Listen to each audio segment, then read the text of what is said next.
Meringue is the foundation for so many captivating desserts. From il flottant to pavlova, these desserts have one thing in common: properly whisked egg whites.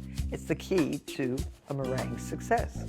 Today I'll share 3 different ways they're incorporated into meringue-based desserts. A meringue wreath, a chocolate angel food cake with milk chocolate frosting, and an almond Dacquoise bombe. Plus, Antoine Jacques is here with a meringue specialty all the way from France. All today on Martha Bakes.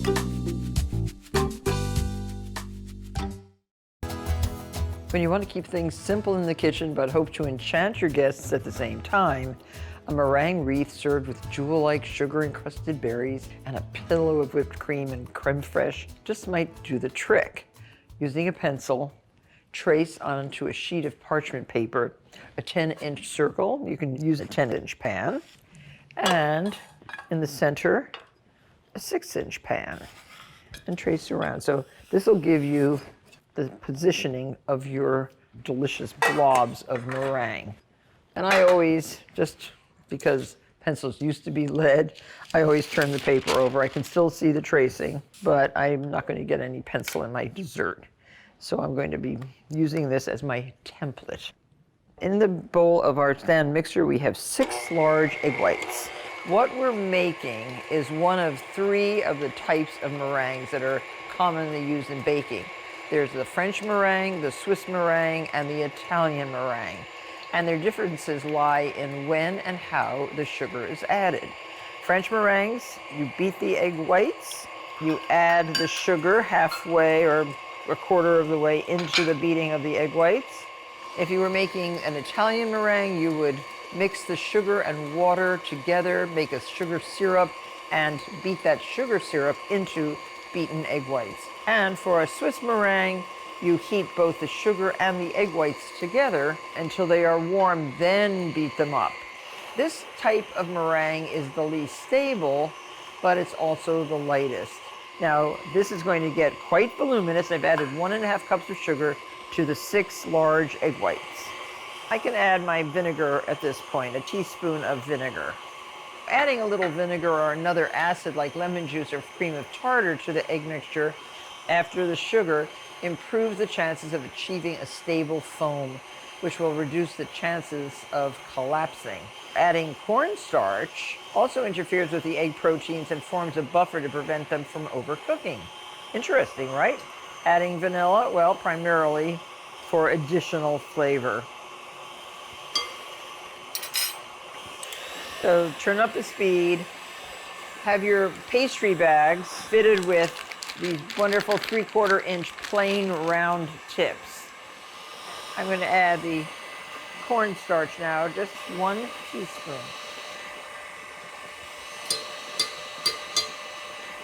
Getting to be what we want it to be, stiff peaks. Very beautiful. Yeah, fill your bag. So first, you want to make about a 2-inch mound like that. So we want about 10 of these. Very lovely.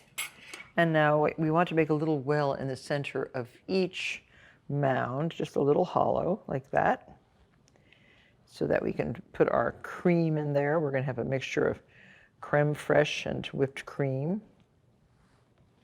And each one of these little mounds will be a serving.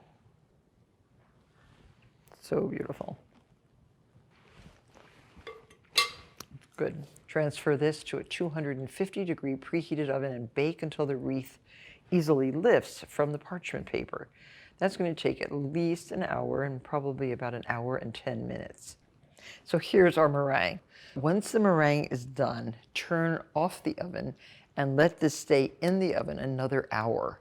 It should have a crisp outer shell with a soft marshmallowy interior. And let it cool completely before you serve it. I am whipping some cream, a 1/2 cup of heavy cream, just to a soft peak, and 1 1/4 cups of creme fraiche. You can fold your whipped cream right into the creme fraiche. The whipped cream lightens the creme fraiche and makes it a lot more delicate. We're flavoring this whipped cream with the creme fraiche as well as with a little bit of lemon zest. The very, very outer skin of a bright yellow lemon. That's enough. And the fruits, well, you can choose whatever fruits you wish. We found some beautiful strawberries, raspberries, blackberries. And the cream goes in the little pockets on top of each meringue, just like that. So these are like little cups. And then roll your fruits in sugar and put the fruits right in the cream. We have other blackberries already prepared here. And in the center too, you could put fruits. You can do this ahead of time if you like. Stop while you're ahead. It's impressive, yet very simple. This dessert also just happens to be gluten-free. Enjoy. It's no surprise that the popularity of angel food cake has a direct correlation with the arrival of the hand-cranked beater around 1865 in America. Making meringue, which is the base for my chocolate angel food cake with milk chocolate frosting, is thankfully less labor-intensive these days because I have a stand mixer, and it makes very short work of something that could take a lot longer. We have lots of egg whites, 12 large egg whites in the bowl, and this you beat on medium speed just to break up the egg whites. You can add 1 teaspoon of cream of tartar and 1 3/4 cups of granulated sugar. Just add the sugar in a slow, steady stream. Angel food cake has always been one of my favorite cakes. So let that beat up maybe 3 or 4 minutes. In the meantime, sift your dry ingredients. 1 cup cake flour plus 2 tablespoons and 1/2 teaspoon of salt. Espresso powder, 1 teaspoon. And 1/4 cup of Dutch processed cocoa powder. All these dry ingredients get sifted together. And your angel food cake pan should be dry, clean, and ready to take the batter. To the egg whites, you can also add 2 teaspoons of vanilla. Now, the reason I added the cream of tartar was to cut down on the acid from that very strong Dutch processed cocoa. By the way, don't forget to preheat your oven. You can turn it on now and have it ready at 350 degrees. Release your bowl, and now we're going to fold the dry ingredients right into the meringue. And now spoon the batter evenly in mounds inside this pan. And this is just the first step in a really spectacular dessert. This angel food cake also gets a milk chocolate filling and frosting, which is to die for. Now, most angel food cake pans have these little feet sticking up, very important because when this comes out of the oven, it is inverted upside down for cooling. And those little spacer legs are very important.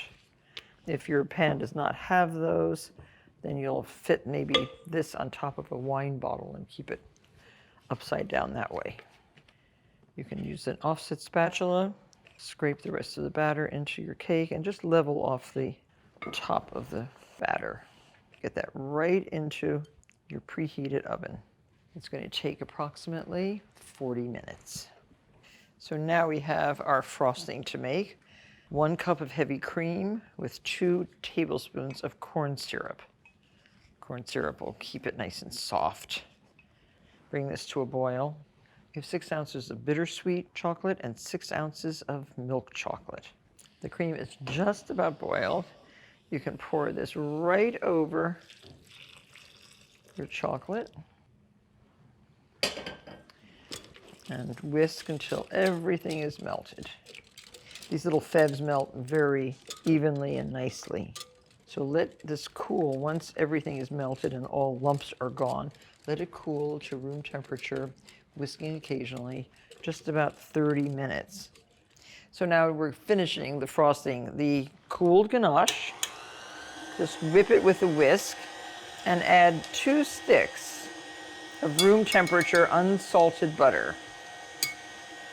This will make the frosting very nice and fluffy, and you will actually have a chocolate butter cream with real butter and real cream. And just beat it until it's nice and smooth. Now you can just frost the cake as is, but if you'd like to make it even a little bit sweeter, you can cut the cake in half, about 2 cups of frosting on the inside. Spread that in an even layer. Top layer right back on. Now notice I have these strips of parchment paper underneath the cake. Not only does that keep the cake stand nice and clean, when you pull it, you'll be able to get all those crumbs off the surface very easily. And so now the rest of this frosting. And now just carefully pull out your little parchment sheets. And then if you'd like to use a little bit of chocolate on top, looks so pretty. I love it on this turquoise blue cake stand. Trust me, you'll want more than 1 slice of this light and airy, yet decadent cake. Enjoy. Instead of making a great big complicated baked Alaska, here is a nice alternative, an almond Dacquoise bomb. Covered in a blanket of marshmallowy torched meringue, these little dome-shaped treats are made with a Dacquoise base and topped with a flavorful combination of ice cream and sorbet. So first we're going to make the little Dacquoise. Grind up some almonds, very fine. You'll need a 1/2 cup of slivered blanched almonds. Almost an almond flour, but with a little bit more texture. That's perfect. And 2 egg whites in the bowl of your mixer.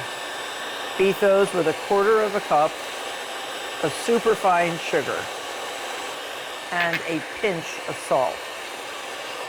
And into the almonds, put a 1/2 cup of confectioner's sugar. This lightens the almonds and will allow them to be folded nicely into the egg whites. While your egg whites are beating, trace 3.5-inch circles on a piece of parchment paper.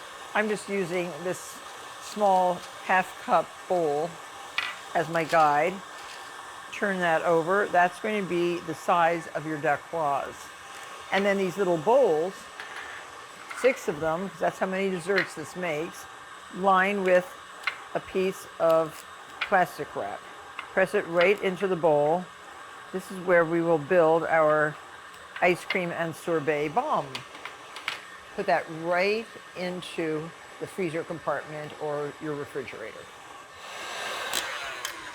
So that looks very nice. It looks like the egg whites are fluffy and silky. And to fold the almond and sugar mixture in, just do it this way, a little on, off, on, off. And 1 more.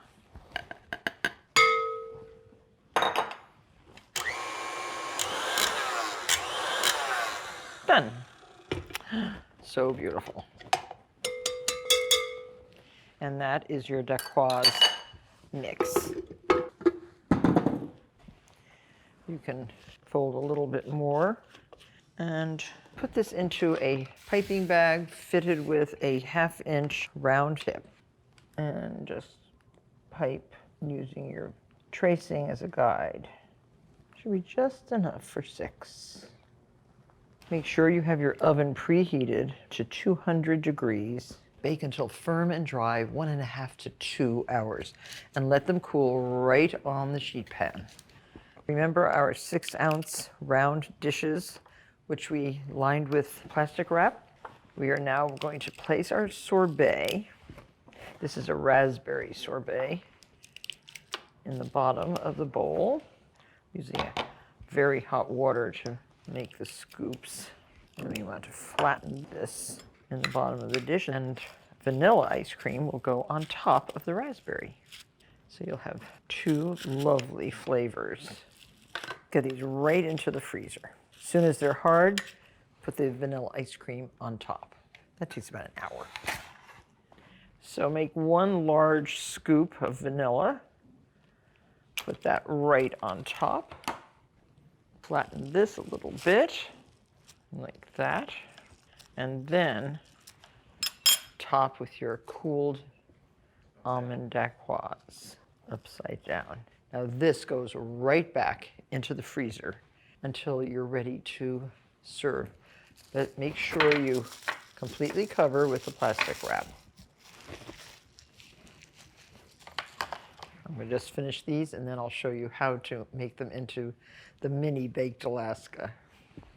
So now unmold your beautiful Dacquoise bomb. Perfect. And then you pipe with your meringue. You can do all of these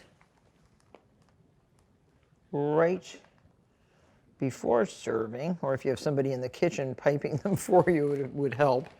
But you can also get this part done, and if you have room in your freezer, and put these in the freezer already piped, and then torch them right before serving. And they look very festive and actually extremely cute. There's one. You could do it like that, or you can do it in a spiral. You have to decide what is your favorite way to do it. Then right before serving, just torch. This torch makes all the difference. Toasts the meringue, gives it that beautiful golden color. So cute and so delicious. Whichever way you choose to pipe your meringue, your guests are going to feel very special with a dessert like this. I guarantee you, your friends, your guests won't be disappointed. Enjoy. Do you have a food that takes you back when you think about it to your childhood? Well, such is the case with a meringue dessert known as Merveilleux. Today, Antoine Jacques is here to share these meringues that he grew up eating in France. Welcome, I'm so happy that you're here. Thank you very much. And you have brought your childhood memories and the dessert here to New York, and you are making them for all of us. Indeed. To enjoy. I actually have never had a Merveilleux. Where are they from? Well, they actually used to be very regional. 200 years back, they were known only in the north of France and Belgium. But then, 30 years ago, they started to become more in fame, thanks to one person, Chef Vaucan in Lille, in the capital city of northern France, who created a new way to make them. He changed the meringue, made it lighter. He created a whipped cream instead of a buttercream to fill them. And out of a small store in Lille, the Merveilleux reacquired fame, and now is known even in Paris, in Bordeaux, in other French cities, and even in London. And New York. And New York now, yes. Yes, thanks to you. We have some finished right here. So incredible. Now Yes. they look like nothing else, right? Yes, it's actually quite unique in the arena of pastry, mainly because, contrary to most French pastry, it does not have dough, it does not have butter, it does not have oil. It's a meringue-based dessert. It's meringue and whipped cream. Mm-hmm. It's an easy recipe to make, but to make it well is a little bit more complex. Okay, so the meringue is just basically what? So meringue is your recipe of meringue, egg whites and sugar, whipped and baked. Okay. So we're going to take a base of meringue, we're going to coat it with a layer of whipped cream, flavored whipped cream, then we're going to add the top. Should I whip the cream? Yes, please. So we have, how much cream is here? It should be 1 quart. Okay. So in the meantime, we can pipe our meringue. A 3/4 inch tip or 1/2 inch? 5/8? 16 millimeters. 16 millimeters. You figure it out. All right. Okay. So we're going to start with the top shape. The top shape is all vertical, okay? So we're going to start at the bottom, close to the paper. We're going to let the meringue grow until we have the right diameter, and then move slowly up until you have a second layer, and that kind of high. And then stop pressing and move sideways. Sideways. So you don't have a pointy tip. Perfect. Stop and move sideways. There, getting closer to you. And you need to leave a little bit of space in between because they're going to grow in the baking. And you don't want them to touch each other too much. So those are the tops. Then we're going to do the bottom. The bottom is not worked vertically, but kind of horizontally. So we start with a dot, and then we turn around the dot. We stop pressing, and we finish. Okay. Okay, so these get baked at what temperature? I would go for, on a regular oven, maybe 360, 30 minutes. Okay. But you will have to adjust that based on your experience. Okay. So you have plenty finished. Oh, that cream is what consistency? So you want it to look like a whipped cream just before the point where it becomes too granular. You want it to remain soft because you're going to add some more of flavors, and you don't want to over whip your cream as you integrate the flavors. Looks good, right? Yeah. Like that much? Yep, that's it. And then we're going to dilute it with the chocolates. Okay. This is a lot. We're going to use like maybe a big tablespoon. Okay. You want the chocolate to fall on the cream, not the other way around. Okay. Because you want to avoid the chocolate to be in contact with the glass and start to crystallize. Okay. And then you're going to create a paste. So you're destroying your cream. Okay. Once you have something that's uniform in color, you can stop and you can add the rest of the cream if you like. Oh, okay. Now what is this? This is the speculoos. Oh. So it's speculoos cookies that we have crumbled. Oh, that's good. All right. So now we're ready to assemble the first Merveilleux. We're taking a base, spatula, and then we're going to cover the Merveilleux with the meringue with a small layer of cream at the top. It looks big. And then you're going to coat it. Rotate it between your fingers and coat it. So it's all done by hand at the shop? Yes, yes. How beautiful. Okay, so this one is ready to be coated. So we're going to coat it with chocolate flakes.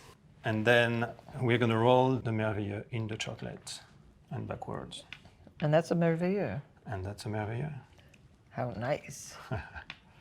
If you have those small cups, you can lay them on cups. Cupcake cups will do. And then does this go in the refrigerator? Absolutely, yes. Yes. As fast as possible and until the very last minute. And then how do you eat? With a fork and a knife? Fork is the best. It's hard to eat it in a very clean way. It will always get a little bit messy, but you know it's part of the pleasure. Right. So for the speculoos, we just add the speculoos on top. Oh. Okay. And whisk again. And we're going to use the same process. Oh, I see. So it's not a tremendous amount of cream. No. It's enough to hold it together. Absolutely. Particularly at the top, you don't want to add too much cream. You just want to add something in order to stick the shavings. And as a matter of fact, it's a low-calorie recipe. There is no butter, no oil, and a product like that is only 350 calories, which is really nothing in the world of pastry. In the world of dessert, exactly. And gluten-free. So we're using white chocolate flakes. Some people prefer to use another layer of speculoos cookie crumbs. And we'll put that in a dark paper. Yes. And here you go. Well, thank you so much, Antoine, for coming here to introduce us to this marvelous Merveilleux, this dessert that we haven't really been acquainted with before. And thanks all of you at home for watching. See you next time on Martha Bakes. Thank you. Thank you. Fit a pastry bag with a 1/2-inch round tip. Fold the top of the bag into a cuff. Use a small food-safe paintbrush to paint 3 vertical stripes of food coloring. Fill the bag with buttercream frosting. Hold the bag vertically and pipe in one continual swirling fashion to create a striped design. Like magic. Rather than using frosting of one color, give this candy stripe effect a try.